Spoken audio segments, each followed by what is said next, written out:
기업이 얼마나 좋은 기업인가를 판단할 때 기업 주가로 판단하는데 국가가 얼마나 좋은 나라냐면은 환율로 판단하게 됩니다. 그러면 한국하고 중국하고 수출 경쟁 국가인데 당연히 그럼 전 세계 사람들이 당연히 중국 물건을 쓰겠죠. 한국이 이런 위기가 올 수밖에 없죠.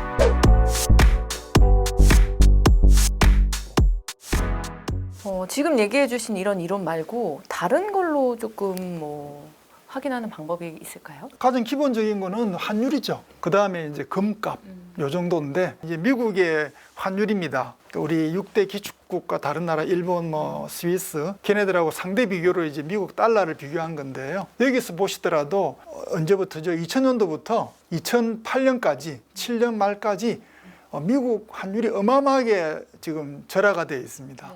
그 2008년도에 미국이 자기들 나름대로 대공황 수준의 어떤 큰 위기를 겪었는데 이게 전 세계가 몰랐을까? 저는 아니라고 봅니다. 이미 전 세계는 미국에 어마어마한 일이 지금 생기고 있구나 라는 게 미국의 달러 환율로 그냥 표현이 되고 있습니다. 한국 같은 경우도 마찬가지죠. 이게 그 한국 IMF, 동남아 IMF 때인데요. 그 중국이 94년도에 위엔화를 50% 절하했습니다.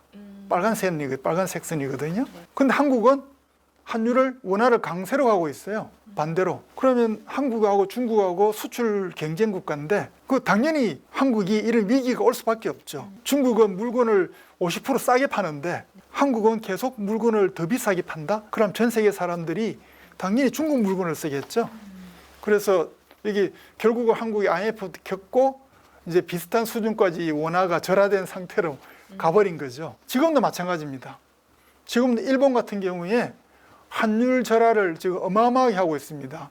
10년 동안 거의 한 70% 환율 절하를 했거든요. 근데 한국하고 중국은 한 30%?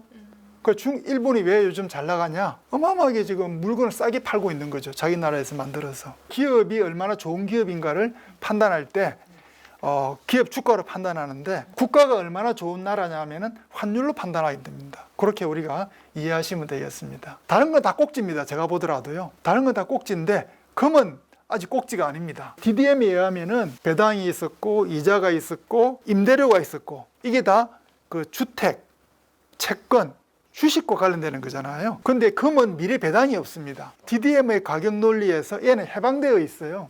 그런 이유로 그리고 또 더 나아가서 전 세계가 그 통화를 엄청 많이 발행하게 됐는데 통화를 발행하면서 실질 금리가 그 마이너스라는 그런 어떤 상황이 되면서 이 금값은 더 올라가는 것 같아요. 그럼 이렇게 실질금리 마이너스 이럴 때는 아무래도 우리한테 시청자나 구독자분들은 당연히 조금 어려운 상황일 수밖에 없을 것 같은데 어떤 상황이 조금 발생하는지 실질금리 마이너스 때 그 부분 한번 설명해 주세요. 차트에 보시면은 사실 1970년대 실질금리 좀 경험했고요. 마이너스를. 그 다음에 이제 2000년대 들어와 가지고는 일상이 마이너스거든요. 이 실질금리 마이너스라는 게 어떻게 보면은 우리의 물건을 살 수 있는 능력, 그 구매력이라는 표현을 씁니다. 특히 월급인 우리가 말하는 부동산이나 금이나 이런 거 가지고 있지 않으신 분들, 월급으로 생활하시는 분들한테는 이거는 어마어마하게 큰 피해를 줍니다. 왜냐하니까 내가 지금 월급을 현재 받아서 은행에 예금을 한다. 근데 사실 나 지금 부동산 100만 원짜리 냉장고를 사고 싶어요. 사고 싶은데 내가 은행에 예금해서 1년 후에 냉장고를 사겠다. 그러면 실질금리가 마이너스 상태에서는 1년 후에 그 냉장고를 못 삽니다. 더 비싸지니까. 그래서 얼마나 심각하냐면은 사실은 그 2000년대 들어와서는 그 월급으로 생활하시는 분들은 아마 자신의 생활 수준이 20% 30% 더 하락했습니다. 그게 1년에 실질금리 마이너스가 2%만 잡아도 10년이면 20%, 20년이면 40%. 이거는 진짜 울분을 토할 일이죠. 근데 일반인들은 모르죠. 이게 더 비참한 겁니다. 우리 일반인들은 모르는 상태에서 내 자산 가격이, 내 현금이 그냥 사라지는구나. 그게 저는 제일 안타까운 겁니다. 그럼 이런 시기에 실질금리도 마이너스고 주식도 아까 말씀하신 대로 꼭지고 이런 시기에는 투자자들이 조금 어떻게 대비를 하면 좋을까요? 실질금리 마이너스에 해방되어 있는 것들이 있거든요. 제가 또 오늘 한 가지 꼭 보여드리고 싶은 거는 이 금입니다. 금의 가격 흐름인데요. 금하고 달러하고는 두 개는 반대로 움직입니다. 달러라는 게 사실은 이제 달러 국채를 말하는 거거든요. 달러 국채가 이자를 많이 주면은 당연히 사람들은 달러를 찾아가겠죠. 그러면 금값은 떨어지고, 그렇게 한 50년 동안 쭉 이어져 오다가 최근 한 7, 8년 동안 이상한 일이 벌어집니다. 그 달러는 강해지는데 금값도 폭등합니다. 특히 최근 우리 2년 전에 이자율을 5% 올렸잖아요. 그럼 금값이 폭락해야 돼요. 뭘 말하냐면은 미국이 국채금리를 올려도 미국이 감당할 수 없는 그런 큰 지금 위기가 앞으로 올 건가? 그걸 전 세계 사람들이 대비하고 있다고 저는 이렇게 보고 있습니다. 그래서 이 금값 흐름이 많이 저를 긴장하게 만드는, 그래서 아까 주가가 꼭지라는 것도 저는 이걸 근거로 해서 더욱더 좀 확신이 생기는 그런 내용 그렇습니다. 소장님은 지구 환경 재앙보다도 예. 전 세계 정부들의 통화량 폭등이 더 큰 재앙이라고 이제 주장을 하셨는데요. 도대체 그럼 얼마나 전 세계가 지폐를 50년간 많이 발행을 했길래 이렇게 주장을 하시는지 그 상황에 대해서 한번 짚어주세요. 네, 금을 이제 달러로 바꾸어주는, 그 1g에 1달러씩 바꾸어주는 그런 시기가 있었어요. 45년부터 71년까지 닉슨이 베트남하고 전쟁에서 이제 돈이 많이 필요하니까 지폐를 많이 찍어가지고 그 지폐를 이제 전 세계가 알게 된 거죠. 전화 그 지폐를 너무 많이 찍었으니까 야 1달러에 그 1g을 줘. 처음에는 주다가 이제 돈이 났겠죠. 그래서 이제 우리 포기 그래 돼 버린 거예요. 그럼 어떤 일이 벌어지냐면은 금이 원래 1g에 1달러였는데 이게 이제 1g에 막 10달러가 되고 10배 올라가는 거죠. 그게 그 당시에 이제 70몇 년도에 있었던 사태인데, 이게 그걸로 끝나는 게 아니라 우리가 지폐를 두 가지로 구분합니다. 하드마니하고 피아트마니에서, 하드마니라는 거는 이렇게 아까 말한 1g에 1달러 이렇게 주는 걸 말하고요. 이렇게 딱 연결되어 있는 거죠. 그런데 이제 피아트마니는 이게 연결이 안 돼 있어요. 그러다 보니까 국가 입장에 연결되어 있을 때는 금의 양만큼 지폐를 발행할 수밖에 없거든요. 그 하드마니는 교환해 줘야 태환해 줘야 되니까. 그런데 피아트마니 같은 경우에는 그런 어떤 태환한 그런 의무가 없으니까 무한대로 발행해 버려요, 지폐를. 그게 1971년도부터 전 세계에 일어난 일입니다. 그러다 보니까 이 지구에 갑자기 이 지폐가 무지무지하게 많아진 겁니다, 지폐가. 그러면서 벌어진 일이 요겁니다. 실질금리가 마이너스가 되고, 심지어 너무너무 지폐가 많이 발행되니까 실질금리가 아니고 명목금리가 마이너스까지 가게 됩니다. 이게 말도 안 되는 건데요.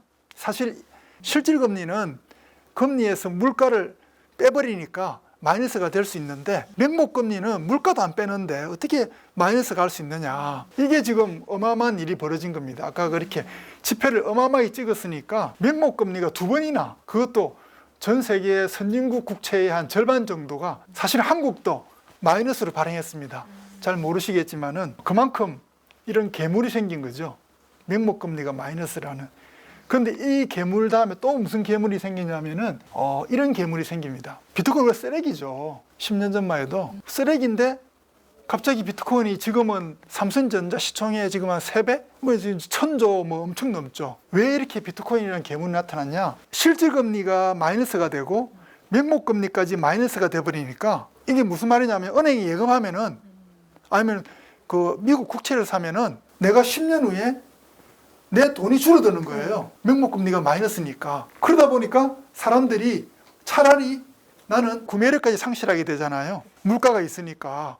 구매력 상실에, 그 다음에 명목금리 마이너스에 차라리 구매력이라도 지킬 수 있는 걸 찾아보자. 그게 뭐냐니까 금이에요. 최소한 10년 후에 구매력은 지키거든요.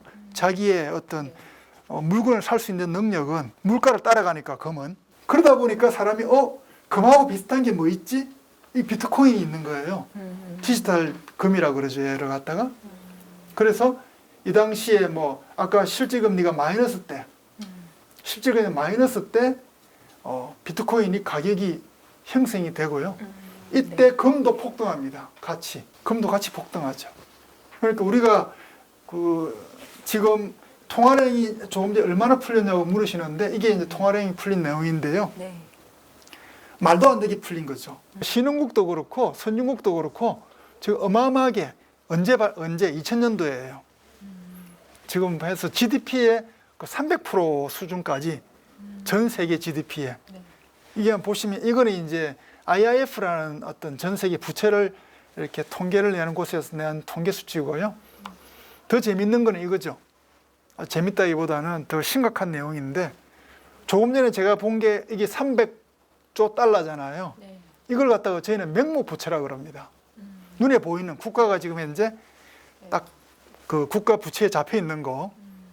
그런데 눈에 안 보이는 부채들이 이만큼 있습니다. 눈에 안 보이는 부채가 뭐가 있죠? 우리가 국민연금 아니면 복지 차원의 고령화, 그죠? 요게 지금 200조 달러 정도 된다고 하고요. 그 다음에 이제 기후 변화, 잘 알다시피 기후 변화가 지금 100조 달러 정도 그 최소로 지금 본 겁니다.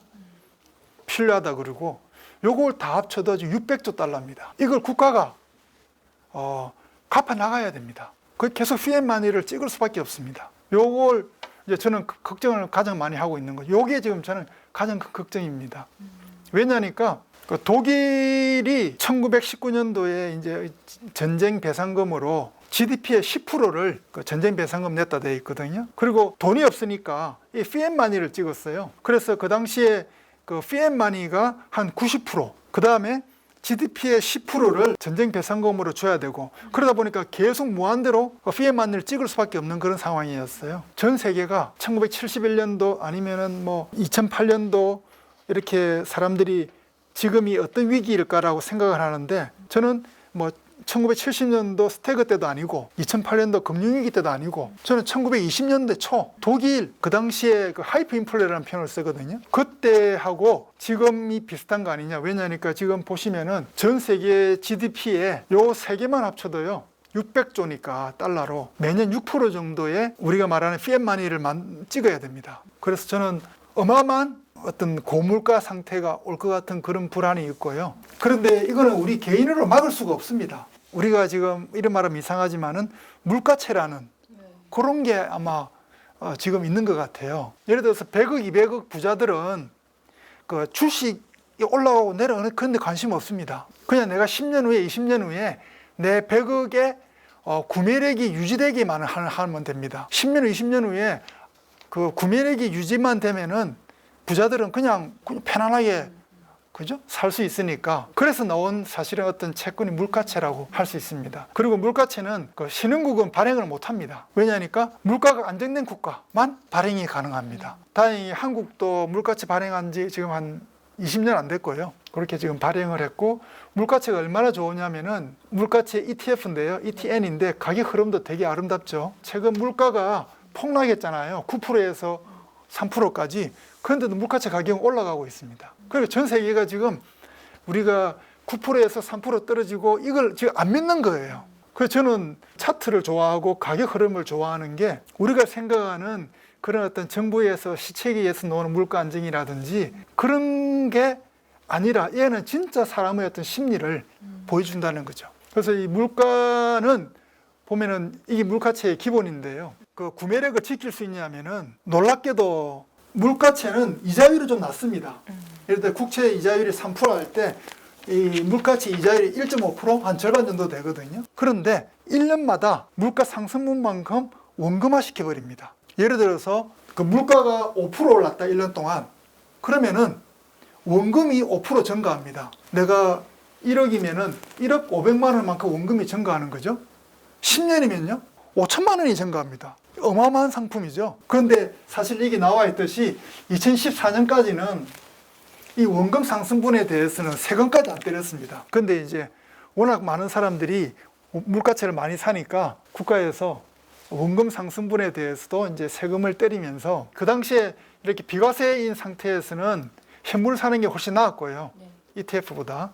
지금은 ETF나 그 현물 사는 거는 같기 때문에 일반인들도 이 물가채는 꼭 관심을 많이 가져야 된다고 저는 생각을 합니다. 환율이 2011년도에는 약 650원에서 200원까지 무조건 저는 30년, 40년 계속 오르만 할 겁니다. 물론 이제 원해알이 지금 250원 수준인데 이게 한 500원, 1000원 가면은 제 원금이 막 4배 되니까 그때는